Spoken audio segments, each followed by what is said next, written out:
Elton Mayo మానవ సంబంధాల దృక్పథం గురించి మీకు ఇప్పుడు నేను వివరిస్తాను. మానవ సంబంధాల దృక్పథాన్ని చక్కగా దాని పరిశోధన ద్వారా తన యొక్క స్వీయ పరిశోధన జరిపిన వ్యక్తి ఎల్టన్ మేయో. పాలన సిద్ధాంతాల రూపకల్పనలో మానవ సంబంధాల దృక్పథం ఒక మైలురాయి వంటిది. అంటే పాలనా అధ్యయనంలో మానవ సంబంధ దృక్పథం ఒక ముఖ్యమైన దృక్పథంగా గుర్తించడం జరిగింది. ఎల్టన్ మేయో ఈ దృక్పథాన్ని ప్రతిపాదించాడు. అయితే ఇక్కడ నిర్మాణ సంబంధం లేదా సాంప్రదాయ దృక్పథంతో పాటు ఈ దృక్పథం కూడా అభివృద్ధి చెందుతూ వచ్చింది. సాంప్రదాయ దృక్పథం వ్యవస్థలో లాంఛనప్రాయం అయిన సంబంధాలను బలపరుస్తుంది. అంటే దీనికి భిన్నంగా మానవ సంబంధాల దృక్పథం వ్యక్తికి మరియు ఎక్కువ ప్రాధాన్యత ఇచ్చాడు. ఈ యొక్క దృక్పథంలో వ్యక్తులకు ప్రత్యేకమైన గుర్తింపు ఇవ్వడం జరిగింది. అంతేకాక వ్యవస్థ కార్యకలాపాలు మరియు వాటి యొక్క నిర్వహణలో ఈ యొక్క మానవ సంబంధ దృక్పథం అతి ముఖ్యంగా పనిచేసింది. అందుకే ఇది క్రమేపీ వ్యవస్థలో సాంప్రదాయ దృక్పథం ప్రాధాన్యత తగ్గి మానవ సంబంధాల ఉత్పత్తి, ప్రయోజనాలు, అవసరాల గురించి వాటిని ఇతోధికంగా పెంపొందించుకుంటూ వచ్చింది. ఈ దృక్పథం ఆవిర్భవించవచ్చిందని చెప్పవచ్చు. ఎల్టన్ మేయో ఇతను మానవ సంబంధాల ఉద్యమానికి ఎల్టన్ మేయోను అగ్రగామిగా భావిస్తారు. ఇతన్ని మానవ సంబంధ దృక్పథం పట్టణంలో 1880 సంవత్సరంలో జన్మించాడు. అతడు అడిలైడ్ విశ్వవిద్యాలయం నుంచి 1899లో తర్క శాస్త్రాల్లో ఎంఏ పట్టా తీసుకున్నాడు. స్కాట్లాండ్లోని ఎడన్బర్గ్లో వైద్య శాస్త్రాన్ని అధ్యయనం చేశాడు. అంతేకాక మనోరోగ లక్షణ సైకాలజికల్ శాస్త్రం గురించి ఆయన చేశాడు. మనోరోగ లక్షణ శాస్త్ర అధ్యయనంలో కూడా అతను అధ్యయనం చేశాడు. అలాగే తదనంతరం అతను పారిశ్రామిక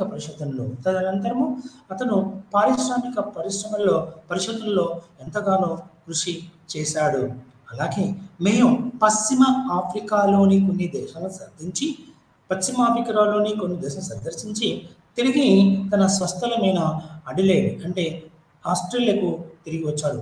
అక్కడ మనోవిజ్ఞాన శాస్త్రాన్ని అభ్యసించి మొదటి ప్రపంచ యుద్ధంలో మానసిక లోనైన సైనికులు అంటే మొదటి ప్రపంచ యుద్ధంలో పాల్గొన్న సైనికులు వాళ్ళ ఒక మనోనిర్భరం కోల్పోయిన వాళ్ళకి మానసిక దృఢత్వాన్ని చేకూర్చి వాళ్ళని మంచి వ్యక్తులుగా మార్చిన వ్యక్తి ఎల్టన్ మేయో. అయితే దానికి గుర్తింపుగా అతని సేవలు అందించిన మొదటి ప్రపంచ యుద్ధంలో ఎవరైతే వికలాంగులుగా మారిండో, ఎవరైతే మానసికంగానూ శారీరకంగానూ ఎవరైతే గుర్తింపుగా 1919లో క్వీన్స్లాండ్ విశ్వవిద్యాలయంలోని తత్వశాస్త్ర విభాగానికి అతన్ని అధ్యక్షుడిగా నియమించబడ్డాడు. కొంతకాలానికి అతను అమెరికాకు వలస వెళ్ళాడు. ఈజ్ మైగ్రేటెడ్ అంటే అమెరికాకు వలస వెళ్ళి అక్కడ పెన్సిల్వేనియా విశ్వవిద్యాలయంలో చేరాడు. 1926లో ఎల్టన్ మేయో హార్వర్డ్ విశ్వవిద్యాలయంలో గ్రాడ్యుయేట్ స్కూల్ ఆఫ్ బిజినెస్ అడ్మినిస్ట్రేషన్లో పారిశ్రామిక పరిశోధన విభాగంలో ప్రొఫెసర్గా నియమితాడు. అయితే ఇతను తన ఈ యొక్క మానవ సంబంధాల దృక్పథంలో ఇతను కొన్ని ప్రయోగాలు చేశాడు. అది ఎలా అంటే 1923 నుంచి 1932 వరకు ఇతను పరిశోధన చేశాడు. ఎలా చేశాడు అంటే ఇతను ఏదైతే విధానంలో చేయబడ్డాడో కార్మికులు మనిషి యొక్క విలువలను తెలుసుకున్నాడో వాటి గురించి ఇతని ఒక ముఖ్యమైన పరిశోధన 4 ఉన్నాయి. ఒకటి ప్రారంభ ప్రయోగాలు ఇంగ్లీష్లో. ఇతను మొట్టమొదటి వచ్చేసి illumination experience, relay assembly test, interview programme, bank wiring. కానీ ఇక్కడ ఇతను 1924 నుంచి 32 వరకు చెప్తున్నారు. కానీ మన దగ్గర ఇంకోటి తెలుసుకోవాల్సింది ప్రారంభ ప్రయోగాలు 1923లో ఫిలడెల్ఫియాలోని ఒక బట్టల మిల్లులో ఇతను పరిశోధన చేశాడు. అంటే ఎక్కడ మిల్లులో నూలు ఉడికే దగ్గర అతను నూలు ఉడికితేనే బట్టలు తయారవుతాయి. ఒక బట్టల మిల్లులో మొదటి ప్రారంభ ప్రయోగాలు జరిగాయి. దాన్ని ఎలా చెప్తారంటే యాజమాన్యం పనివారి పట్ల యాజమాన్యం ఎట్లా అంటే పనివారి పట్ల ఉదారభావం ఉండేవాళ్ళు, వాళ్ళని ఎలాంటి కోపగించుకునే వాళ్ళు చక్కగా చూశారు. అయితే యాజమాన్యం ఎంత చక్కగా చూసినా అక్కడ పనిచేసే వాళ్ళు సరిగా ప్రారంభ ప్రయోగాలు ఫిలడెల్ఫియాలోని ఒక బట్టల మిల్లులో జరిగాయి. అమెరికాలోని ఫిలడెల్ఫియాలో బట్టల మిల్లులో ప్రారంభ ప్రయోగాలు జరిగాయి. అయితే ఈ శాఖలో నూలు పొడికే వాళ్ళని ఆ నూలు పొడికే దగ్గర మనుషులు ఎందుకు ఉండట్లేదు అని చెప్పారు. యాజమాన్యం కోరిక మేరకు ఈ యొక్క ఎల్టన్ మేయో తన యొక్క బృందం అక్కడ పరిశోధన చేసింది. అయితే అక్కడ మొదట విధి నిర్వహణలో పనివారు శారీరకమైన సంబంధమైన ఇబ్బందులు అక్కడ పని చేస్తారంటే నూలు ఉడికే దగ్గర ఆ యొక్క వేడికి ఆ యొక్క పరిస్థితులకి వాళ్ళు తట్టుకునే వాళ్ళు కారు. అయితే అక్కడ దుర్గంధం వచ్చేది ఆ నూలు ఉడికే దగ్గర. అయితే దానికి కారణాలు వెతికి మొట్టమొదటి ఏం చేసిన ఇద్దరు పనివారి శారీరక సంబంధమైన ఇబ్బందులను ఎదుర్కోవచ్చేది. రెండవది ఆ శాఖల పని ఆరోగ్యానికి భంగకరంగా ఉన్నది. పని ఆరోగ్యం అక్కడ పనిచేస్తే ఆరోగ్యం దెబ్బతినేది. మూడవది పనివారు పని భారం వల్ల ఎక్కువ అలసట జరిగేది. పని అస్తమానం చేస్తే అలసట వచ్చేది. అలసటకు ఆ యొక్క ఉత్పత్తి సరిగా జరిగేది. నాలుగవది పనివారి పట్ల తమ పని పట్ల ఐశ్వర్యం పని చేయడానికి ఇష్టం ఉండేది కాదు. ఈ యొక్క అయితే ఆ పని పట్ల శత్రుభావాన్ని పెంపొందించుకున్నారు. అయితే ఎల్టన్ మేయో పని సమయంలో 10 నిమిషాలు ఉదయము మరియు మధ్యాహ్నం 10 నిమిషాలు 2 సార్లుగా వాళ్ళ ఎప్పుడు తీసుకోవాలనేది వాళ్ళ పని వాళ్ళ మీద వచ్చేసింది. పొద్దున 2 సార్లు, మధ్యాహ్నం తర్వాత 2 సార్లు 10 నిమిషాలు వాళ్ళకు విశ్రాంతిని ఇచ్చారు. ఈ విధంగా ఇది ఎప్పుడైతే చేశారో దీని మూలంగా ఈ విధంగా తన యొక్క ఉత్పత్తిని ఆ ప్రాంతంలో ఏదైతే నూలు ఉడికే దగ్గర ఉందో అది అధిక ఉత్పత్తిని సాధించగలిగింది. అయితే ఎల్టన్ మేయో మొదటి ప్రశ్నపై విజయవంతమైంది. ఈ యొక్క ప్రారంభ ప్రయోగాలు ద స్టార్టింగ్ ఎక్స్పెరిమెంట్స్ లో ఫిలడెల్ఫియాలో జరిగింది. అయితే ఉదాహరణ ప్రయోగాలు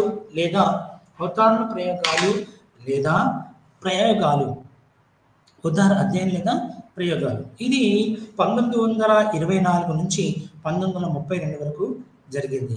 ఎల్టన్ మేయో మొదటిసారిగా మానవ సంబంధాల విస్తృత అధ్యయనాన్ని ఉదాహరణ ప్రయోగాలుగా పేర్కొనడం జరిగింది. ఈ మానవ సంబంధం చేస్తున్నప్పుడు మొట్టమొదటి చెప్పబడిన 1924 నుంచి 32 వరకు జరిగింది. దీన్ని ఏమంటారంటే ఉదాహరణ ప్రయోగాలు లేదా ఈ ప్రయోగాలని వెస్ట్రన్ ఎలక్ట్రికల్ కంపెనీలోని హత్తారణ కర్మాగారం హత్తారణ అనేది ఒక కర్మాగారం. అందులో వెస్ట్రన్ ఎలక్ట్రికల్ కంపెనీలో 1924 నుంచి 1932 నిర్వహించారు. ఈ కంపెనీ వివిధ శాఖల్లో 25,000 మంది అక్కడ శ్రామికులు పనిచేసేవారు. ఆ కంపెనీ వెస్ట్రన్ ఎలక్ట్రికల్ కంపెనీలో సుమారుగా 25,000 మంది అక్కడ పని చేసేవారు. కార్మికులు పనిచేసే ప్రదేశంలో వివిధ శాఖల్లో వెలుతురు హెచ్చుతగ్గులిచ్చి వాటి గురించి ఎలా పనిచేయాలి అనే దానికి ఈ యొక్క ఎల్టన్ మేయో బృందం పని చేసింది. అయితే ఇక్కడ ఎలాంటి ప్రభావం చూపిస్తుంది ఉత్పత్తిపై ఎలా ప్రభావం చూపిస్తుంది. అయితే అంతేకాదు కార్మికుల మనోవైజ్ఞానం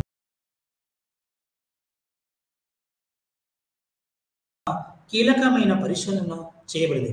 అంటే మనుషులు ఎలా పనిచేస్తారు, వాళ్ళ విజ్ఞానం ఎలా ఉంది, వాళ్ళ పని మీద వాళ్ళ సాంఘిక సమభావం ఎలా ఉంటుంది, మనోవైజ్ఞానిక సామాజిక సమస్యల పరిశీలన కూడా ఈ అధ్యయనంలో అంతర్భాగంగా చేర్చడం జరిగింది.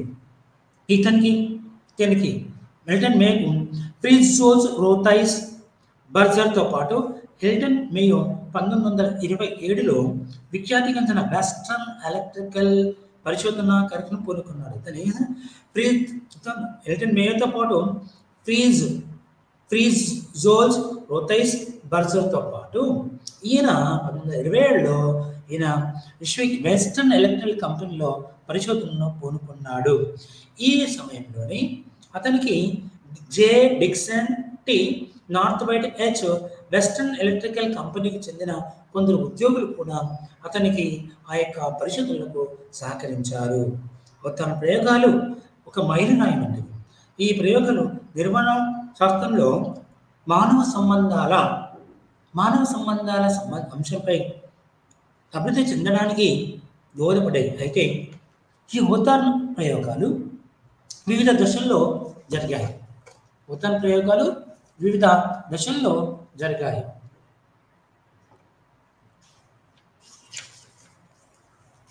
మొట్టమొదటి చూసి గ్రేట్ ఇల్యూమినేషన్ ఎక్స్పెరిమెంట్స్, ఉజ్వల దీప కాంతి ప్రయోగాలు. తెలుగులో గ్రేట్ ఇల్యూమినేషన్ ఎక్స్పెరిమెంట్స్, తెలుగులో ఉజ్వల దీపకాంతి ప్రయోగాలు అంటారు. ఇందులో వీళ్ళ ద్వారా భౌతిక స్థితిగతులు మార్చడం ద్వారా ఉత్పత్తి ఏ విధంగా పెంపొందించబడిన అంశాన్ని పరిశీలించడానికి ఈ మొదటి అధ్యయనం ఏది?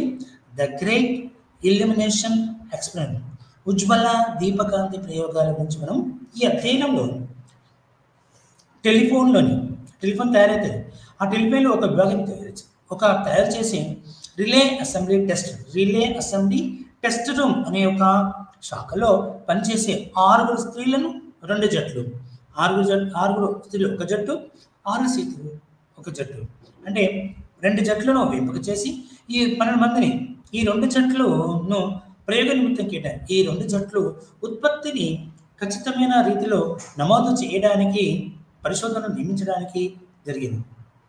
మొట్టమొదటిసారి చేశాను 6 అని 6 ఒక జట్టు, 6 ఒక జట్టు, మొత్తం 12 మంది ఈ 2 జట్లుగా చేసి వాళ్ళని భౌతిక పరిస్థితులు అంటే వెలుతురు ఇచ్చి, వెలుతురు లేకపోతే, వెలుతురు ఉండి, వెలుతురు లేకపోతే ఎలా పనిచేస్తారో అన్న దాని గురించి ఈ యొక్క పరిశోధన మొదలైంది.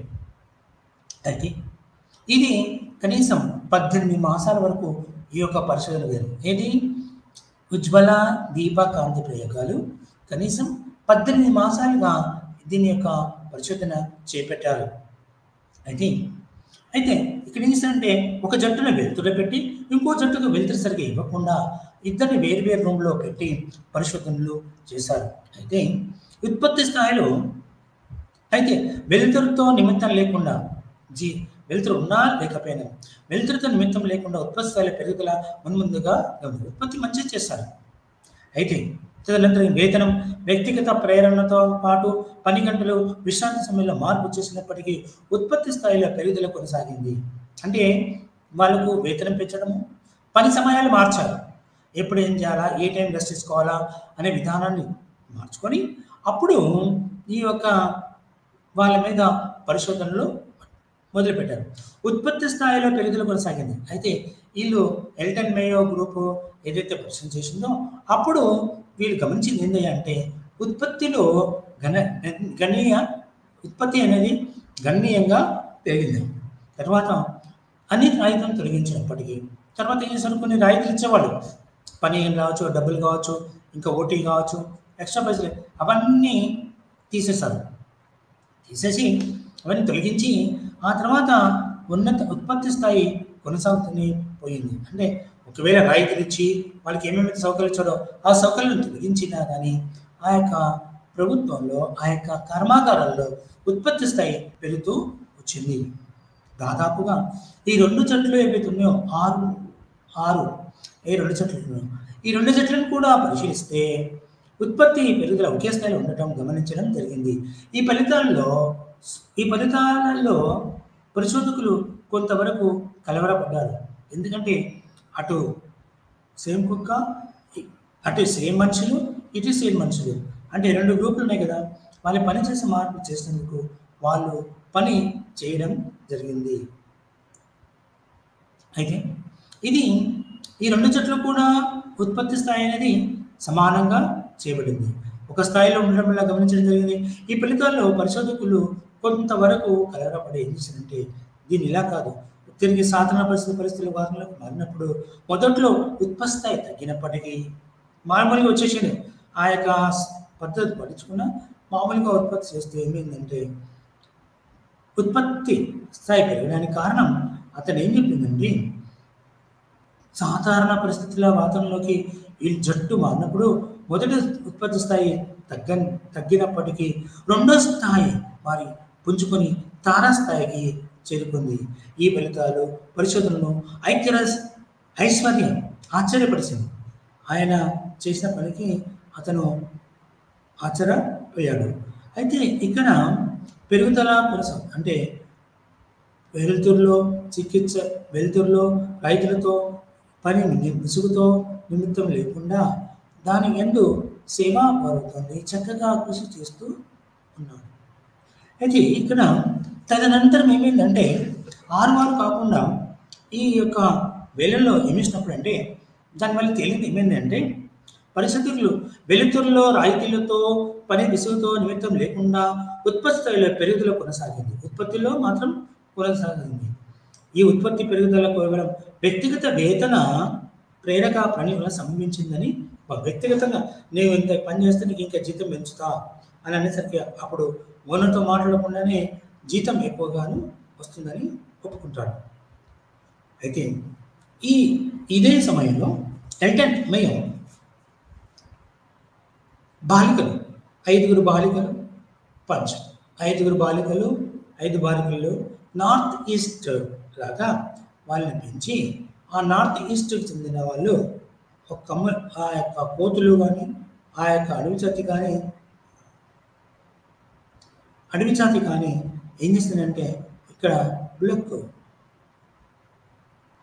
అయితే ఇక్కడ 5 2 బాలికల జట్లు ఏర్పడి ఇది 14 మాసాలు కొనసాగింది. ఈ 14 మాసాల్లో వేతన ప్రేరక ప్రణాళిక కానీ భౌతిక పరిస్థితులు కానీ లేదు. ఇక్కడ ఈ రెండిటికి వేతనం ఇప్పిస్తానని కానీ భౌతిక పరిస్థితులు మారుస్తానని ఇక్కడ ఏమీ చెప్పలేదు. అయితే ఉత్పత్తి పెరుగుదలకు పూర్తి స్వేచ్ఛ స్వతంత్రం వల్ల తాము నిర్వర్తించే పని పట్ల పూర్తి సంతృప్తి పనిచేయడంతో బాలికలు పనిచేయడంలో పూర్తి స్వేచ్ఛ స్వతంత్రాలు ఇవ్వబడింది. ఇక్కడ రెండవ దాంట్లో 5 బాలికల 2 జట్లు అయితే వాళ్ళకి పూర్తిగా మాట్లాడుకునే స్వేచ్ఛ స్వతంత్రములు మరియు స్వేచ్ఛ స్వతంత్రం ఎక్కడంటే అక్కడ తిరగడము అంటే ఆ కార్యాలు ఆ పాత్రలోనే ఒక భాగం నుంచి ఇంకో భాగానికి మారడానికి వాళ్ళకి అనుమతి ఉంది. ఎలాంటి ఇబ్బందులు లేకుండా పోయాయి. అయితే వీళ్ళు స్వేచ్ఛా స్వతంత్రాలు ఏం చేస్తారు, స్వేచ్ఛా స్వతంత్రం ఉండడం వల్ల తాము నిర్వర్తించే పని పట్ల పూర్తి సంతృప్తిని పొందిన ఫలితం ఉత్పత్తిలో పెరుగుదల స్థాయిని కనుగొన్నారు. అంటే అతను సంపాదించిన దానికంటే తమ్ముడు సంపాదించిన దాంట్లో నేను వెనక్కి వెళ్తున్నాను అని వానికి తెలియకుండానే మరి వెనక్కి తప్పించేసి ఆ స్థానాన్ని ఈ యొక్క వెల్టన్ మేము పూడ్చారు. అయితే పని పట్ల పూర్తి సంతృప్తి పొందిన ఫలితంగా ఉత్పత్తిలో పెరుగుదల సాధ్యపడింది. గుర్తించేది అన్ని అంశాలు సాధనమైనప్పటికీ ఈ కింద ఉత్పత్తి కాలంలో ఏమిటంటే సంస్థ యొక్క అనుకూలంగా మానవ వ్యక్తుల యొక్క మార్పు చూడగలిగారు. అయితే ఈ యొక్క విషయం తెలిసింది ఏంటంటే ఉజ్వల దీపకాంతి ప్రయోగాల వల్ల 3 విషయాలు వెలువడి. ఒకటి పర్యవేక్షణలో మార్పు, అంటే ఈ యొక్క పర్యవేక్షణ చేసినప్పుడు మార్పు చేస్తారు. అంటే ఇక్కడ పూర్వం బాలికలపై కఠినమైన ఆంక్షలు ఉండేది, కఠినంగా మాట్లాడేవారు. అప్పుడు కాకుండా ఆ అధ్యయనంలో ఆ బాలికలకు పూర్తిగా స్వేచ్ఛ ఇచ్చారు. మాట్లాడుకోవడానికి, తిరగడానికి వాళ్ళకు ఇచ్చారు.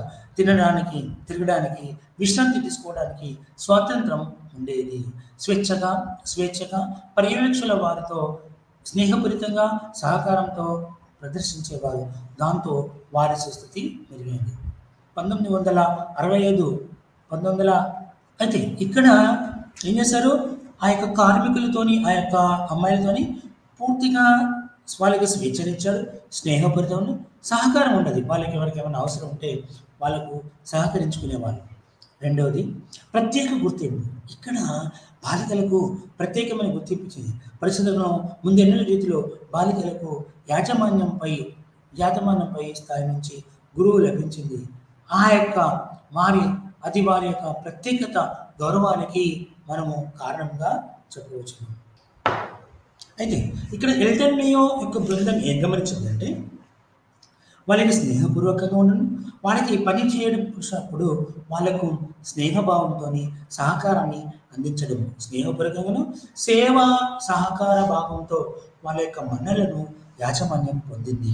దానివల్ల యొక్క శ్రామికులు మరియు యాజమాన్యం పట్ల వాళ్ళకు ఒక సుముఖత ఏర్పడింది. ఎఫ్డబ్ల్యూ టైలర్ ఎప్పుడైతే శాస్త్రీయ నిర్వహణ దృక్పథాన్ని వ్యవస్థలో సామర్థ్యాన్ని పెంపొందించవచ్చని చెప్పి పారిశ్రామిక మనోవిజ్ఞాన శాస్త్రజ్ఞులు ఇంజనీర్లు ఉద్యమించారు. అలాగే ఎల్టన్ మేయో యొక్క ఉజ్వల దీపకాంతి ప్రయోగాలు వారిని పారిశ్రామిక పనులు మానవ సంబంధాల దృక్పథాన్ని గుర్తించబడ్డాయి.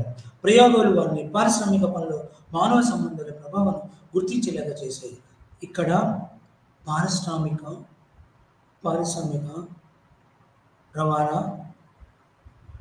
ఇవన్నీ కూడా నేడు అభివృద్ధి చెందుతున్న దేశాల యొక్క స్వభావం. అయితే ఈ యొక్క విధానంలో మైండ్ అంటే ఒక మనసుగాను తన జీవన విధానాన్ని మార్చుకోవాల్సి ఉంటుంది. కాబట్టి ఇక్కడ ఎఫ్డబ్ల్యూ టైలర్తో పాటు ఇక్కడ ఎల్టన్ మేయో ఉజ్వల దీపకాంతి ప్రయోగాలు పారిశ్రామిక పనుల్లో మానవ సంబంధ ప్రభావాన్ని గుర్తు చేశాయి. పారిశ్రామిక సంబంధంలో అనేక కొత్త విషయాలను వెలుగులోకి తేవడం వల్ల ఈ ప్రయోగాలు ఉజ్వల దీపకాంతిగా పేర్కొన్నారు. Great illumination experiments. అయితే రెండవది వచ్చేసి మానవ వైఖరులు మానసిక విశ్వాలు. అంటే కార్మికుల యొక్క మానవ వైఖరులు వారి మానసిక విశ్వాసాల గురించి నేను ఇప్పుడు మీకు వివరిస్తాను. ఇది రెండవ ప్రయోగం. హోతాను ప్రయోగంలో 1928లో రెండవ అధ్యయనం ఎల్టన్ మేయో బృందం ప్రారంభించేది. ఈ అధ్యయనం ప్రత్యేకంగా మానవ వనరుల వైఖరి వారి యొక్క సహకారంతో ఈ యొక్క మానవ సంబంధాల యొక్క మానవ వైఖరులు మరియు మానసిక విశ్వాసాలు వారి యొక్క మానసిక విశ్వాసాల గురించి తెలుసుకోవడం ఆసనమవుతుందని వాళ్ళు. అయితే ఇక్కడ 1926 నుంచి 1930 వరకు 1926 నుంచి 1930 వరకు ఈ రెండవ అధ్యయనం జరిగింది. దీన్ని మానవ వైఖరులు మరియు మానసిక విశ్వాసాల గురించి మీకు చెప్తాను. దాన్ని ఏమంటారంటే రిలే అసెంబ్లీ టెస్ట్ రూమ్. ఇందులో వెస్ట్రన్ ఎలక్ట్రికల్ కంపెనీలో నిర్వహించిన పరిశోధన కార్యక్రమంలో వీరు సాధారణ పని పరిసరాలు విధులు నిర్వర్తించే ఒక పనివారి సమూహాన్ని పరిశీలించడానికి ఎన్నుకున్నారు. ఈ సమూహంలో వైరింగ్ పని పూర్తి చేయడంలో పరస్పర సంబంధం గల వైర్మెన్లు, షోల్డర్ ఇన్స్పెక్టర్లు చేరి ఉన్నారు. ఈ యొక్క పరిశోధనలో అంటే 1928 నుంచి 1931 వరకు 1928 నుంచి 1931 వరకు దీన్ని బ్యాంక్ వైరింగ్ అబ్జర్వేషన్ అనేది కూడా చెప్తారు. ఇందులో వైర్మెన్లు, ఇన్స్పెక్టర్లు చేరి ఉన్నారు. అయితే ఇక్కడ ఉదాహరణకి సామూహిక ప్రేరణ ప్రణాళిక. ఇందులో మనం తెలుసుకోవాల్సింది ఏంటంటే ఇక్కడ నూతన వేతనం ఇవ్వడం జరిగింది. అయితే పనివారు ఉద్దేశపూర్వకంగా ఒక ఖచ్చితమైన స్థాయిని మించకుండా ఉత్పత్తిని పరిమితం చేస్తున్నట్లుగా ఈ క్రమంలో అవలంబించబడి అయితే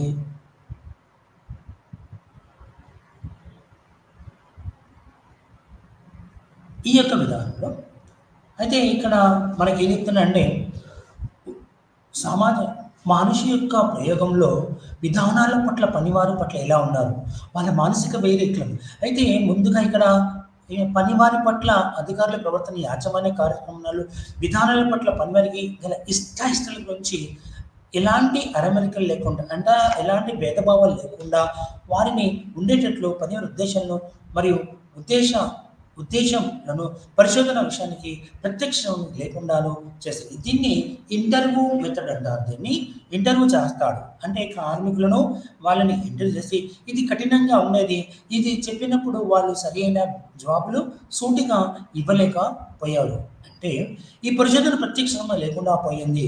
అందువల్ల ఇంటర్వ్యూ పద్ధతి మార్చి పరిశోధకులు కేవలం పనివారు చెప్పింది వినేటట్లు చేయడం జరిగింది. అంటే మొదట్లో వీళ్ళు ఇంటర్వ్యూ చేస్తే వాళ్ళు క్వశ్చన్ చేస్తూ ఉంటే వాళ్ళు ఆన్సర్ చెప్పాలి. ఆన్సర్ల మూలంగా ఈ యొక్క పరిశోధనకి ఎలాంటి ఆన్సర్ సంబంధం లేకుండా పోయింది. అప్పుడు వీళ్ళు ఏం చేశారంటే వాళ్ళను కార్మికులే చెప్పేలాగా, కార్మికులే వాళ్ళ యొక్క భావాలను, వాళ్ళ యొక్క ఫీలింగ్స్, వాళ్ళ యొక్క ఆలోచనలు అన్నీ కూడా వినేయడానికి పూనుకున్నారు. అంటే వారితో పనివారి సమయం చెప్పడం పూర్వం కంటే ఎక్కువ సమయం తీసుకునేవారు. అప్పుడు ఎక్కువ సమయం తీసుకున్నారు.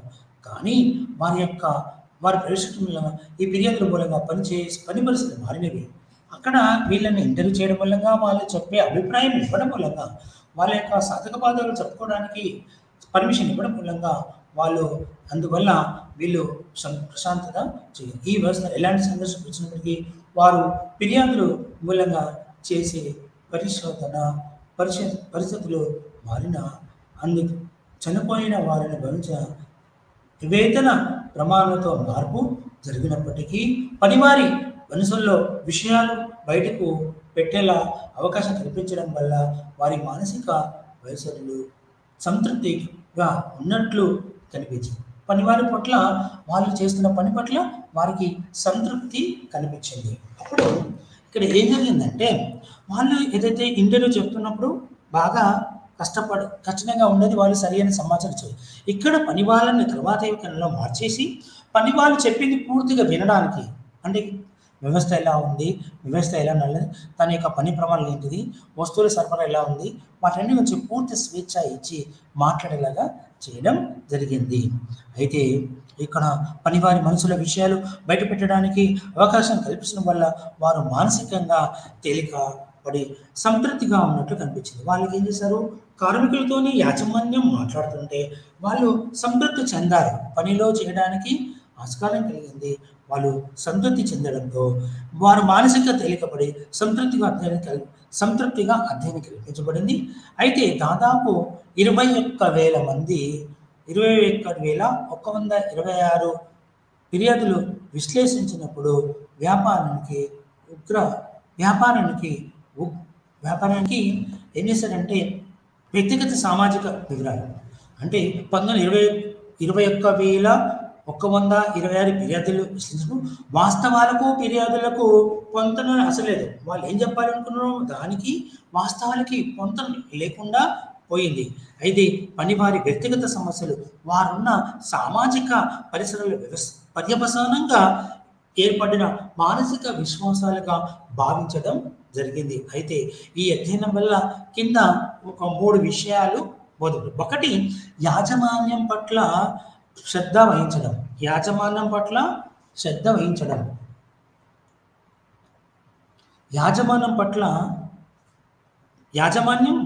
కార్మికుల పట్ల శ్రద్ధ వహించడం, తమ వ్యవస్థగత పనులను తగిన స్థానం కల్పించడం జరిగిందని పనివారు అంటే అందులో ఉన్న శ్రామికులు పనివారు యాజమాన్యంతో కలిసి పనిచేస్తున్నారు కాబట్టి వాళ్ళ మీద ఒక నమ్మకం ఏర్పడింది. నిజానికి పరిసరాల్లో ఎలాంటి మార్పు లేకున్నప్పటికీ ఏదో ఒక ఉత్తమమైన మార్పు జరిగిందని వారు భావించారు. మొదటి పాయింట్. రెండవది వచ్చేసి ఇక్కడ పనివారు తమ పర్యవేక్షణ పద్ధతులు పరిశీలించడం వల్ల తమ పద్ధతులపై వ్యాఖ్యానించడానికి పనివారికి అవకాశం కల్పించిన పట్ల పర్యవేక్షకుల వైఖరిలో మార్పు, పనివారికి మాట్లాడడానికి అవకాశం ఇచ్చడం మూలంగా వాళ్ళకి ఒక ఆలోచనలు, వాళ్ళలో ఉన్న అభద్రతా భావం దూరం చేయడం జరిగిందని వీరు గమనించారు. మూడోది, తోటి మానవులను అర్థం చేసుకోవడానికి, వారితో సంపర్కం ఏర్పరచుకోవడానికి తోడ్పడే కొత్త నైపుణ్యాలను సాధించినట్లు వారు గమనించారు. పని వారితో కొత్తగా ఏర్పాటు చేసి వాళ్ళకు ఒక కొత్త విషయాలు నేర్చుకునేలాగా వారి పనిలో వాళ్ళని కూడా భాగస్వామ్యం చేయడం మూలంగా వాళ్ళు కార్మికులు ఎంతగానో సంతోషించారు. తోటి మనం అర్థం చేసుకోండి. మూడవది తోటి మనం అర్థం చేసుకోవడానికి వారితో సంపర్కం ఏర్పరచుకోవడానికి తోడ్పడే కొత్త నైపుణ్యాలను పరిశోధిస్తున్నట్టు గుర్తించడం జరిగింది. సామాజిక నిర్మాణం లేదా సాంఘిక నిర్మాణం అధికంగా వారు భావించారు. సాంఘిక నిర్మాణం మరియు సాంఘిక వ్యవస్థలో ఉన్న వివిధ వ్యక్తులను దాన్ని ఏర్పాటు చేసుకున్నారు. సాంఘిక సమభావం మరియు సాంఘిక సమభావం అనేది ఈ యొక్క నిర్మాణంలో సాంఘిక వ్యవస్థ కేవలం మానసిక విశ్వాసాలతో కూడుకున్న మానవ సంబంధాల అల్లికగా వారు అభివర్ణించారు. అంటే ఒక నెట్ ఎట్లనైతే అందుతామో ఇక్కడ మానవ సంబంధాలు కూడా అల్లబడినాయని చెప్పబడడం జరిగింది. అయితే ఇది కేవలం మానసిక విషయంతో కూడుకున్న మానవ సంబంధాల అల్లికగా ఇది ఒక సాంఘిక వ్యవస్థ, ఇది మానసిక విషయాలతో కూడుకున్న ఒక మానవ సంబంధాల దృక్పథంగా వాళ్ళు అల్లారు అని మానవ సంబంధాల అల్లికగా గుర్తించడం జరిగింది. సామాజిక వ్యవస్థ అంటే ఇక్కడ ఇంటర్వ్యూ ప్రోగ్రామ్ అయిపోయింది. ఇప్పుడు ఇంటర్వ్యూ ప్రోగ్రామ్ అయిపోయింది. దాంట్లో ఎలా చేస్తున్నారు అనేది 1931 నుంచి 1932 వరకు ఎలా చేశారు అన్నదని ఇప్పుడు మనం చూస్తున్నాం. ఇక్కడ వచ్చేసి ఈ సమూహంలో పనివారికి సామూహిక ప్రేరణ కలిగించడం అంటే ఈ సమాజంలో పిల్లలందరికీ ఆ యొక్క పనిచేస్తున్న కార్మికులందరికీ సామాజిక విధానంలో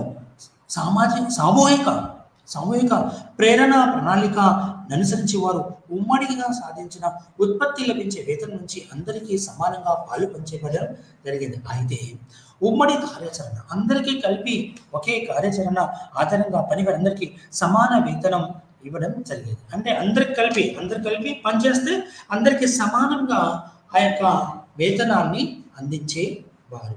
ఇలా చేయడం వల్ల ఉత్పత్తి స్థాయి యాజమాన్యం నిర్ణయించిన సాధారణ స్థాయి కంటే ఎక్కువగా ఉండేది. అయితే పనివారి పట్ల ఉత్పత్తిని పెంచగలిగిన సామర్థ్యం ఉన్నప్పటికీ వారు ఏర్పరచుకున్న ప్రమాణ ప్రణాళికకు భిన్నంగా ఉత్పత్తిని పెంచడం కానీ తగ్గించడానికి వీలు లేకుండా సమూహం అడ్డగించేది. అంటే ఇక్కడ ఏం జరిగేదంటే పని ఎక్కువగా ఉత్పత్తి జరగాలి, వాళ్ళకి ఇచ్చిన సహాయ సహకారం కావచ్చు, కానీ ఇక్కడ పనివారికి ఉత్పత్తిని పెంచే సామర్థ్యం ఉన్నప్పటికీ వాళ్ళలో ఒక విధానం వచ్చింది, ప్రమాణ ప్రణాళిక ఏమొచ్చిందంటే ప్రమాణ ప్రణాళిక ఇది ఉత్పత్తికి భిన్నంగా ఏర్పడిన ఒక ఆలోచన. అంటే పని ఎక్కువగా చేయకూడదు, పని తక్కువగా చేయకూడదు, అవసరమైతే పని పెంచవచ్చు, కానీ వాళ్ళు అంతవరకే పని చేసేవారు. సాంఘిక నిర్మాణం ఏర్పడింది. దాన్ని ఏమంటారంటే సాంఘిక నిర్మాణం. అంతేకాకుండా ప్రమాణ ప్రణాళిక అంటే ఈరోజు ఇంతవరకే చేయాలి, ఇంకా ఎక్కువ ఎవరు ఉత్పత్తి చేయడానికి వీల్లేదు. అయితే ఈ యొక్క ప్రమాణ ప్రణాళికని ఉల్లంఘించే వారిని సరిదిద్దడానికి సాంప్రదాయబద్ధం కానీ మరియు ఒత్తిడిలో ఉపయోగిస్తున్నట్లు కూడా వీరు గమనించడం జరిగింది. అంటే వాళ్ళకి ఒక టార్గెట్ ఇస్తాడు ఒత్తిడి, ఈ పని మీరు చేయాలి, ఈ పని మీరు చేయకపోతే జరగదు, పలానా టైం కల్లా ఈ పని పూర్తి చేయాలని ఒక టార్గెట్ ఇస్తారు. అంతేకాకుండా ప్రమాణ ప్రణాళికను ఉల్లంఘించిన వారిపై సరిదిద్దని సాంప్రదాయబద్ధంగా ఒత్తిడులు ఉపయోగిస్తున్నట్లు కూడా గమనించడం జరిగింది. వారి సామూహిక సంఘీభావాన్ని కాపాడేందుకు ఈ కింద కొన్ని 3 విషయాలను వాళ్ళు కనిపెట్టారు. వాటి గురించి మీకు తెలియజేస్తాను. ఒకటి సమూహంలోని ఏ ఒక్కరూ ఎక్కువగా మరియు తక్కువగా పని చేయడానికి లేదు. సమూహంలో ఉన్న వాళ్ళందరూ ఎక్కువ చేయొద్దు, తక్కువ చేయదు, సరిసమానంగా చేయాలి. ఏ ఒక్కరు తమ సాటి పని వారికి వ్యతిరేకంగా పరీక్షించరు.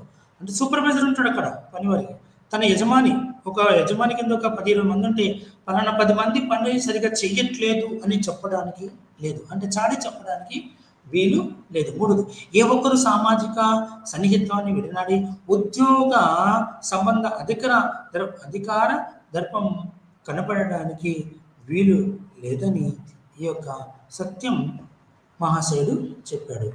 అయితే ఈ యొక్క విధానంలో సంఘీభావ ప్రవర్తన అంటే ఒకవేళ యాజమాన్యం కనుక ఏ ఒక్క కార్మికుని కానీ ఎవరినైనా కానీ ఏదైనా ఏదైనా విషయం మీద ఇబ్బంది జరిగితే వాళ్ళందరితో కలిసికట్టుగా సంఘీభావాన్ని తెలియజేస్తారు. ఒకవేళ యాజమాన్యం కనుక ఏ ఒక్క వ్యక్తి కార్మికుని పైన చర్య తీసుకుంటున్నా కానీ అప్పుడు ఈ యొక్క కార్మికులు అందరు కలిసికట్టుగా వెళ్ళి వాళ్ళ యొక్క అర్థాలను నివృత్తి చేసుకునే వాళ్ళు. అయితే ఈ రోజున హోతార్న యొక్క అనుభవంలో ఎలాంటి సంస్కృతి సంప్రదాయాలు లేకుండా పోయాయి. అయితే ఇక్కడ మీకు ఏమేమి చెప్పానంటే ఉజ్వల దీపకాంతి ప్రయోగాలు, మానవ వైఖరులు, వారి మానసిక విశ్వాసాలు, సామాజిక వ్యవస్థ అనేది 1931లో జరిగింది. దీన్ని బ్యాంక్ వైరింగ్ కూడా అంటారు. దీన్ని ఏమంటారు? 1931 నుంచి లేదా చెప్తారు. చివరిగా సామాజిక వ్యవస్థ 1931, 1932 వరకు ఇది జరిగింది. దీనిలో వైర్మెన్లు, షోల్డర్ ఇన్స్పెక్టర్లు చేరి ఉన్నారు. ఈ పరిశోధనకు బ్యాంక్ వైరింగ్ అబ్జర్వేషన్ రూమ్ కూడా చెప్తారు. ఇందులో ఇప్పటివరకు చెప్పింది అదే. అంటే ఏంటిది? ఇది సామాజిక వ్యవస్థ ఎలా ఉంది, వాళ్ళలో ఏమేమి పని ప్రణాళిక, పని యొక్క ప్రమాణం ఎంతవరకే జరగాలి, అలాగే ప్రమాణ ప్రణాళికపడు సాంఘిక నిర్మాణం జరిగింది. అందుకని ఈ చివరిది అయిందా 1931, 32 సామాజిక వ్యవస్థ, దీన్ని బ్యాంక్ వైరింగ్ అబ్జర్వేషన్ రూమ్ అని కూడా చెప్పవచ్చును. ఇది చివరిది. అయితే ఉదాహరణ ప్రయోగాల కంటే అయితే ఇక్కడ ఎల్టన్ మే యొక్క అధ్యయనాలు ఎలా పనిచేసిందో మీకు వివరిస్తాను. మే యొక్క అధ్యయనాలు ఎలా ఇది పారిశ్రామిక వ్యవస్థలోని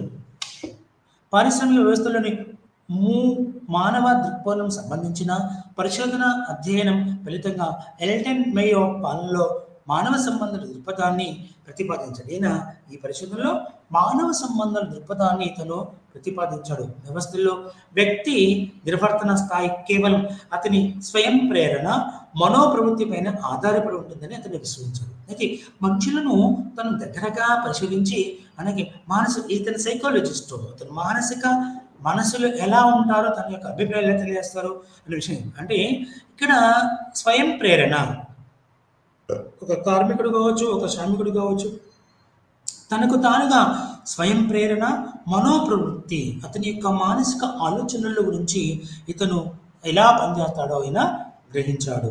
అంటే వ్యవస్థలోని పని క్రమంగా శాస్త్రపరంగా ప్రణాళీకరించినప్పుడు మానవ సముదాయం దానిని సమర్థవంతంగా నిర్వహిస్తుందని అతడు గ్రహించాడు. ఎల్టన్ ఏం చేశాడు? ఇక్కడ శాస్త్రీయంగా పని ఒక ప్రణాళికబద్ధంగా చేస్తే అది మానవ సముదాయం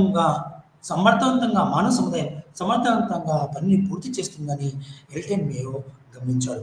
అంటే వ్యవస్థలో పనిచేసే వ్యక్తి ఆ పనిని ఏ విధంగా స్వీకరిస్తాడు, పనిచేసే వ్యక్తి దాన్ని ఎలా స్వీకరించి దాన్ని ఎలా స్వీకరిస్తాడు, ఎలా నిర్వహిస్తాడు అనే విషయాన్ని కూడా ప్రధానంగా ఇతను గమనించాడు.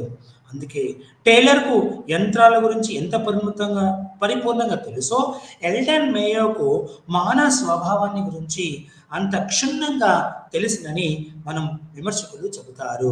అంటే టైలర్ ఏమో పరిశ్రమలో యంత్రాల గురించి బాగా తెలిసినట్టుగా, అలాగే మనిషిని ఎలా ప్రవర్తిస్తాడు, ఏమేమి చెప్తాడు అనే దాని నుంచి బాగా తెలుసని విమర్శకులు వీరిని గుర్తించారు. అయితే ఈ యొక్క ఎల్టన్ మే మానవ గురించి క్షుణ్ణంగా తెలుసని చెప్పారు. ఈ భవన నిర్మాణ దృక్పథాన్ని లేదా సాంప్రదాయ దృక్పథానికి అనుసంధానమైనదిగా మానవ నిర్మాణ దృక్పథానికి మరియు సాంప్రదాయ దృక్పథానికి అనుసంధానంగా నిరూపించబడింది. మానవ సంబంధ దృక్పథ నిర్మాణంలో ముఖ్యంగా మనోవిజ్ఞాన శాస్త్రజ్ఞ పెర్రీ, జానెట్, సెగ్మండ్ ఫ్రాయిడ్ల యొక్క రచనలు ఈ ఎల్టన్ మేయపై బాగా ప్రభావాన్ని చూపించబడ్డాయి. ఎవరెవరు? మనోవిజ్ఞ శాస్త్రవేత్తలైన పెర్రీ, జానెట్, సిగ్మండ్ ఫ్రాయిడ్ల యొక్క రచనలు ఈ యొక్క మే మీద ఎంతగానో ప్రభావం చూపించబడ్డాయి. అతడు వ్యవస్థలోని శ్రామికులు లేదా పనివారి ప్రవర్తనను పూర్తిగా భిన్నమైన దృక్కోణాల నుంచి అధ్యయనం చేశాడు. శ్రామికులు లేదా పనివాళ్ళు వాళ్ళు ఎలా పనిచేస్తారు, ఎలా ఉంటారనే దానికి తాను చాలా విస్తృత స్థాయిలో పరిశోధనలు చేశాడు. ఈ యొక్క పద్ధతిని దీని ఏమంటే చికిత్సా పద్ధతి. ఇతను క్లినికల్ మెథడ్ అండి. ఇతను ఏదైతే పరిశోధన పద్ధతి చేపట్టాడో దాన్ని క్లినికల్ మెథడ్ లేదా తెలుగులో చికిత్సా పద్ధతి అని ఇతను ఎల్టన్ మేయో పేర్కోవడం జరిగింది. హోథార్న్ అధ్యయన యొక్క ఫలితాలు ఎలా ఉన్నాయో ఇప్పుడు మనము తెలుసుకుందాం. హోథార్న్ యొక్క ఫలితాలు ఎలా చెప్తానంటే, ఎల్టన్ మేయో బృందం నిర్వహించిన హోథార్న్ అధ్యయనాలు పారిశ్రామిక నిర్వహణలో ఒక విప్లవాత్మకమైన మలుపును ప్రసాదించాయి. దీని ఒక మలుపురాయిగా చెప్పవచ్చును. హోథార్న్ ప్రయోగాలు మానవ సంబంధాల దృక్పథంలో అతను చేసిన పారిశ్రామిక నిర్వహణ చేసిన ఒక విప్లవాత్మకమైన మలుపుగా చెప్పవచ్చును. పారిశ్రామిక ఉత్పత్తి మానవ సంబంధాలపై ఎట్లా నిర్భరమైన ఉంటుందో, ఒక వాళ్ళ మీద ఎట్లా ఆధారపడి ఉంటుందో, పరిశ్రమలన్నీ ఒక మానసం ఎట్లా ఆధారపడి ఉంటున్నాయో అతను పరిశోధన ద్వారా తెలుసుకున్నాం. పారిశ్రామిక ఉత్పత్తి మానసంలో ఎట్లా నిర్భరై ఉంటుందో ఈ ప్రయోగాలు సహేతుకంగా నిరూపించారు. మరో విధంగా చెప్పాలంటే మానవ సంబంధ దృక్పథం కూడా పారిశ్రామిక ఉత్పత్తి పెరుగుదలకు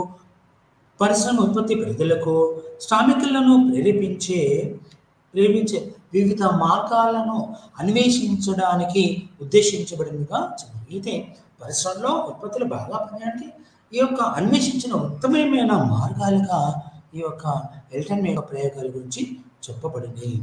అయితే మానవ సంబంధ దృక్పథం కూడా పారిశ్రామిక ఉత్పత్తి పెరుగుదలకు పరిశ్రమలకు ప్రేరేపించే వివిధ మార్గాలను అన్వేషించడానికి ఉద్దేశించబడిందిగా భావించడం జరిగింది. అయితే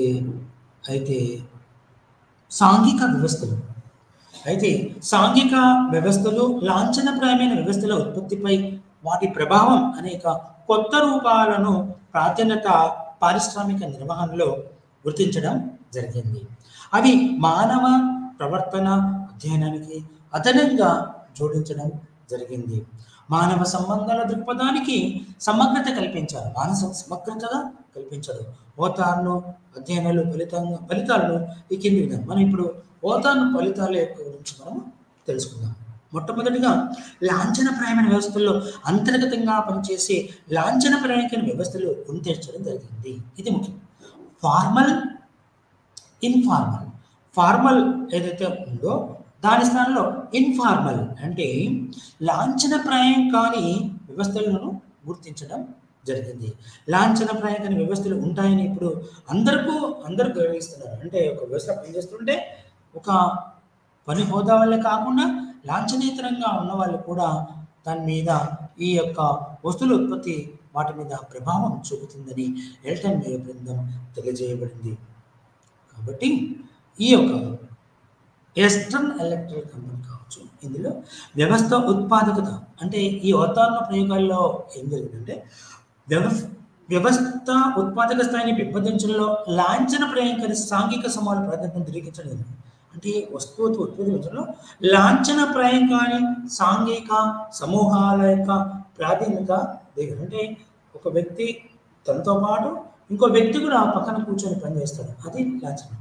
ఆ వ్యక్తి సీట్లు లేనప్పుడు అతను ఆ యొక్క కార్యక్రమాలు నిర్వహించడానికి అర్హుడు అవుతాడు.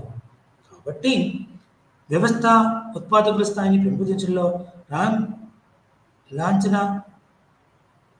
లాంఛనప్రాయం కాని సాంఘిక సమూహాలు ప్రాధాన్యతను ధృవీకరించబడుతుంది. అంటే అక్కడ ఏంటంటే పేరు ప్రకృతులు కాకుండా ఒక సోషల్ రిలేషన్ ఏర్పడతాయి. అన్న, అక్క, బావ, మామ అనే విధానాన్ని ఏర్పాటు చేయబడుతుంది. అప్పుడు ఈ యొక్క విధానంలో ఎల్టన్ మేయో బృందం శ్రామికులు కేవలం తమ వేతన లాలూచికి లొంగే ఆర్థిక మానవులు కాదని వ్యక్తం చేయడం. అంటే ఏమి పెంచండి, మేము ఎలాంటి స్వార్థపూరితంగా లేకుండా శ్రామికులు తమ లాభాలకు లొంగే కార్యక్రమంలో కర్తవ్యంతో ప్రసాదించబడుతుంది. ఉత్పత్తి అనేది ఉత్పత్తి అనేది సుస్థితికి సామర్థ్యం గల సాంప్రదాయిక స్థాయిలో ఈ యొక్క మానవుడు ఏం చేస్తారంటే శ్రామికుడు లేదా వేతన అభిరుచికి లొంగే వ్యవస్థ, ఈ యొక్క దృక్పథాన్ని గురించి మనము మాట్లాడుకుంటూ ఉన్నాం. అయితే శ్రామికుల వ్యవస్థకి స్త్రీల అధ్యయనానికి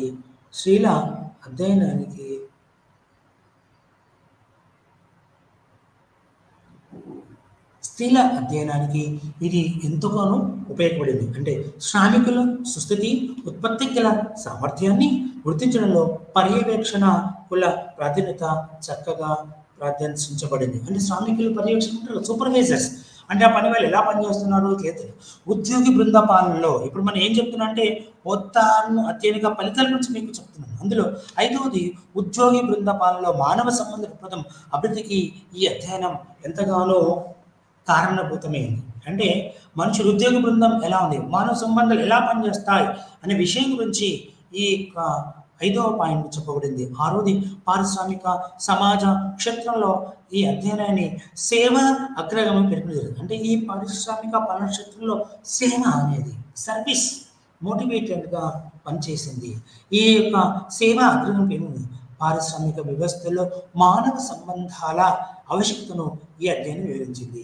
ఈ అవతాన ప్రయోగాలు అనేది ఎలా ఉపయోగపడిందంటే మానసికంగా వాళ్ళని ఉత్తేజపరచడానికి, ఒక మనిషి అన్నవాడు పని చేస్తున్నాడు అనే విధానాన్ని తనకు తానుగా ఎక్కడికైనా వెళ్ళి రావడానికి ఇది ఈ యొక్క పని ప్రాధాన్యత గురించి తెలియజేయడం జరిగింది. అయితే ఇక్కడ పారిశ్రామిక వ్యవస్థలో మానవ సంబంధ ఆవశ్యకతను ఈ అధ్యయనం పేర్కొంది. మానవ సంబంధంలో ఇక్కడ చికెన్ లేదా మటన్, అంటే మనిషి అనుకున్నప్పుడు తన జీవన విధానంలో ఏదైనా ఒక ఆశయం మాత్రం ఖచ్చితంగా కలిగి ఉండాలి. అయితే ఇక్కడ 9వది వచ్చేసి పారిశ్రామిక నిర్వహణలోని సాధారణ బోధన ఆచరణపై ఈ అధ్యయనం ఇతోధికంగా ప్రభావం చూపింది.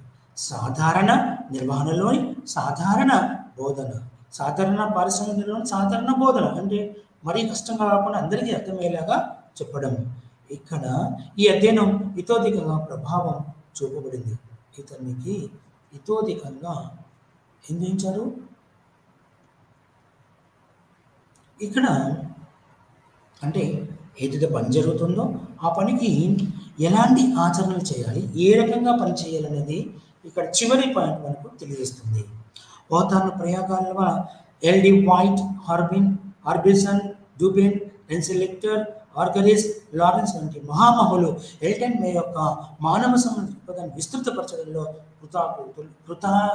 కృతార్థులు అయినారు. 1960 నుంచి మానవ సంబంధాల వాడకం క్రమేపీ వనరులు అనే మూడో వైపు ఈ విధానంలో ఎల్టన్ మే యొక్క మానవ సంబంధాల దృక్పథంలో 1960 మానవ సంబంధాల వాడకం క్రమేపీ తగ్గుముఖం పట్టింది. ఈ యొక్క 1960 సంవత్సరం వరకు ఇక్కడ ఈ మానవ సంబంధాల దృక్పథంలో ప్రాధాన్యత, నిర్వహణ మరియు బాగా పెరిగిపోయింది.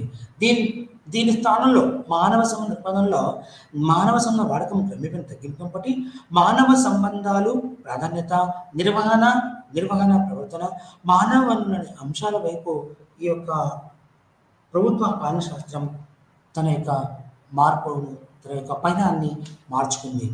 అయితే పూర్తి మానవ సంబంధాల ఉద్యమం భారీ పరిణామ ఆరంభంలో ఉన్నట్లు బలిష్టమైన ధోరణులు ఉన్నాయి.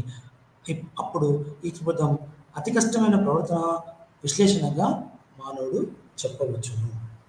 అయితే ఈ యొక్క మానవ సంబంధాల దృక్పథంలో దీని మీద విమర్శ కూడా ఉంది. ఎల్టన్ మే యొక్క పరిశోధనలో పరిశ్రమలో మానవ సమస్యల పరిశోధన పితగా గుర్తించినప్పటికీ, ఇతను మానవ సంబంధాల దృక్పథ పితామహుడు గుర్తించినప్పటికీ, మానవ సంబంధ దృక్పథం తీవ్ర విమర్శలు కూడా గురైంది. అయితే ఉత్పత్తిపై గమనీయమైన ప్రభావం కలిగి ఉండడం వల్ల మానవ సంబంధాల దృక్పథాన్ని ఒకవైపు అంగీకరిస్తూనే మరొక వైపు దాని శాస్త్రీయతను నిలదీయడం జరిగింది. ఒకవైపు దాన్ని సమర్థిస్తూనే మళ్ళీ దాని యొక్క శాస్త్రీయత, దాని యొక్క రూప ఏదైతే నిరూపించడం దాని తప్పు అనే విధానాన్ని కూడా బయటపడింది. మొట్టమొదటిగా వ్యవస్థల్లో శ్రామిక సంఘాన్ని బదులు మానవ సంబంధోన్ముఖ పర్యవేక్షణ ప్రవేశించడానికి మేయో సంసిద్ధత ప్రయత్నించాడు. ఇతను ఏం చేశాడంటే మానవ సంబంధాల దృక్పథంలో మేయో ఏం చేశాడంటే మానవ సంబంధోన్ముఖత పర్యవేక్షణ అంటే మానవులు ఎలా పనిచేస్తున్నారు, ఎలా చూస్తున్నారు, ఓ పర్యవేక్షణ మేయో సిద్ధాంతం ప్రయత్నించింది. విమర్శకులు ఈ దృక్పథాన్ని శ్రామిక సంఘీభావం వ్యతిరేకించి యాజమాన్యం అనుకూల ధోరణిగా వివరించారు. అంటే ఇతను ఏదైతే మానవ సంబంధం పర్యవేక్షణ జరుగుతుందో అది యాజమాన్యానికే ఉపయోగపడుతుంది తప్ప కార్మికులకు శ్రామికులకు ఉపయోగపడటం లేదని దీన్ని గుర్తించారు. అయితే ఈ యొక్క మొత్తాన్ని పరిశోధన విలువలు లేనిది, శాస్త్రీయ ఆధారం లోపించిందని క్వారీ అనే వ్యక్తి దీన్ని విమర్శించాడు. ఏమని? ఉత్తర ప్రయోగంలో పరిశోధన విలువ లేదు, శాస్త్రీయ ఆధారం లేదని క్వారీ అని ఒక శాస్త్రవేత్త దీన్ని విమర్శించారు. పరిశోధనలో 5 లేదా 6 సహకరించే బాలికల ఎంపిక విశ్వసనీయమైన నమూనాగా గుర్తించి సాధారణించడం తగిన పద్ధతి. క్వారీ ఏమంటాడంటే మనము మొదటి ప్రయోగంలో ఏదైతే ఉందో ఉజ్వల దీపకాంతి ప్రయోగంలో మొట్టమొదటి 6 స్త్రీలు, ఆ తర్వాత 5 బాలికలను 2 జట్లుగా విభజించాడు. అది 18 మాసాలు, ఇది 14 మాసాలు చేయడం మూలంగా ఇది ఏమంటే ఈ పరిశోధనలో అది విశ్వసనీయతమైన నమూనాగా సాధారణీకరించడం తగినది కాదని క్వారీ అనే తత్వవేత్త విమర్శించారు. అయితే మానవ సంబంధాల వాదుల్లో ఆర్థిక దృక్కోణ అవగాహన లోపించిందని పీటర్ డ్రక్కర్ విమర్శించాడు. అంటే ఇలా ఏం చూపించిందండి, మానవ సంబంధవాదులు ఆర్థిక దృక్కోణం, ఆర్థిక వ్యవస్థ ఎలా ఉందో వాటి గురించి అవగాహన లోపించిందని పీటర్ డ్రక్కర్ విమర్శించాడు. ఈ యొక్క ప్రయోగాలు పని స్వభావాన్ని విస్మరించి కేవలం అంతర్ వ్యక్తి సంబంధాలు గురించి ఎక్కువగా ప్రాధాన్యత ఇచ్చిందని చెప్పబడింది పీటర్ డ్రక్కర్ యొక్క విమర్శ. ఇంకోటి వచ్చి హాబ్ వీటే ఏమంటాడంటే చివరకు శ్రామికుల వ్యక్తిగత జీవితంపై కూడా యాజమాన్యం పెత్తనం చెలాయించింది. వాళ్ళ యొక్క పర్సనల్ విషయంలో, వాళ్ళ యొక్క వ్యక్తిగత జీవితంలో కూడా జోక్యం చేసుకున్నట్టుగా ఈ యొక్క ప్రయోగం జరిగిందని ఎవరు చెప్తున్నారు? హాబ్ వీటే విమర్శించారు. ఇంకో విషయం, వ్యవస్థ పని, దాని ఉద్దేశాన్ని, అదృఢతను, నిర్దేశ రాహిత్యాన్ని విమర్శించి మేయో వ్యక్తుల మానసిక విశ్వాసాలపై శ్రద్ధ చూపడాన్ని బాకర్ విమర్శించారు. అంటే మనుషుల యొక్క మానసిక మీద ఎక్కువ శ్రద్ధ చూపించాడని ఈ యొక్క బాకర్ విమర్శించాడు. మేయో శాస్త్రీయ పరిశోధనలో నైతిక పూర్వకల్పనను నిశ్చితంగా నిర్వచించడం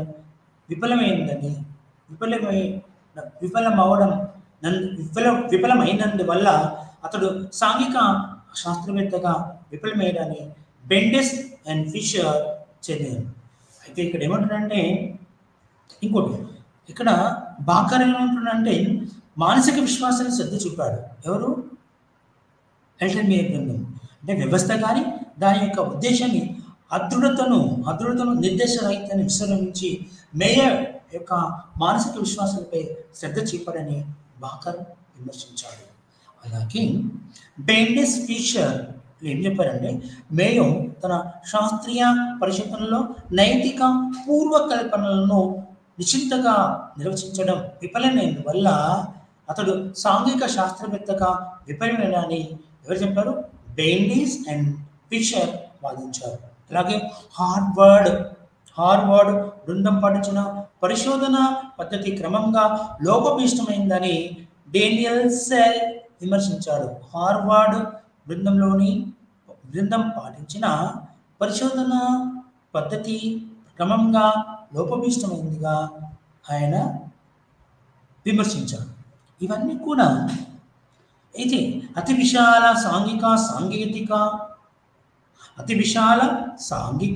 సాంకేతిక పద్ధతులు పూర్తి అవగాహన లోపించినట్లుగా పరిశోధక బృందం తమ అధ్యయనంలో ప్రదర్శించడం జరిగింది. ఈ యొక్క పై విమర్శల ద్వారా తెలిసినది. ఇక సారాంశం, ఎల్టన్ మేయో ఆధునిక కాలంలో నిర్వహణలో ఎల్టన్ మేయో కృషిని ఒక వినూత్న కల్పనగా చెప్పవచ్చు. ఇది ఈ యొక్క మానవ సంబంధాల దృక్పథంపై ఎల్టన్ మేయో చేసిన సారాంశం గురించి మీకు వివరిస్తున్నాను. ఇది అతను చేసిన పరిశ్రమ ఒక వినూత్న కల్పనగా భావించారు. శాస్త్రీయ నిర్వహణ సాంప్రదాయ దృక్పథానికి భిన్నంగా పారిశ్రామిక కార్మికుల సమస్యలు అవగాహన చేసుకోవడానికి అతని మొదటి మెట్టుగా చెప్పవచ్చును. యాజమాన్య సంబంధాలు, కార్మిక స్థిరత్వం, పర్యవేక్షణ మొదలైన విషయాల గురించి అనేక అంశాలను సునిశ్చితంగా పరిశీలించాడు. కార్మికులు మరియు వారి యొక్క యాజమాన్య సంబంధాల గురించి, మరి కార్మిక స్థితి పర్యవేక్షణ మొదలైన అంశాలు సునిశ్చితంగా పరిశీలించాడు. మానవ సంబంధాల పరిశోధన మిగతా సైద్ధాంతిక భావన భిన్నంగా వ్యవస్థల నుండి వాటి ఉత్పాదక శక్తిపై ఎంతో ప్రభావాన్ని చూపింది. ఎల్టన్ మేయో పరిశోధనలు కేవలం పారిశ్రామిక రంగానికి కాక దేశ పాలన పద్ధతికి, ముఖ్యంగా ఉద్యోగ సమయానికి ఎంతో ఉపయోగకరంగా ఉంటుందని చెప్పబడింది. అయితే ప్రసారాల పద్ధతిని మరియు అతడు చక్కటి అవగాహన రూపొందించాడు. అన్నింటికంటే ముఖ్యంగా ప్రతి వ్యవస్థల్లో అంతర్భాగంగా ఉందని అంగీకరించిన లాంఛనప్రాయం కానీ వ్యవస్థలో ఈ అవతారణ పరిసరం ఉంది కానీ కనిపించింది. అంటే లాంఛనప్రాయంగా ఒక నియమాల పట్ల జరుగుతుంది. నియమాలు లేకుండా వ్యక్తులు తమకు తాను ఏర్పాటు చేసుకొని చెప్పకుండానే ఒక లాంఛనప్రాయం కానీ వ్యవస్థ కూడా ఉంటుందని యువతాన్ ప్రయాగంలో ఎల్టన్ మేయో బృందం గ్రహించింది. పాలనా అధ్యయనంలో మానవ సంబంధాల దృక్పథాన్ని ఒక ముఖ్యమైన దృక్పథం గుర్తుంది. ఎల్టన్ మేయో ఈ దృక్పథాన్ని ప్రతిపాదించారు. ఈ దృక్పథం నిర్మాణ దృక్పథంని లేదా సాంప్రదాయ సిద్ధాంతాన్ని అసంగా నిరూపించింది. పారిశ్రామిక వ్యవస్థలోని మానవ సంబంధాల దృక్పథాన్ని ప్రతిపాదించడు.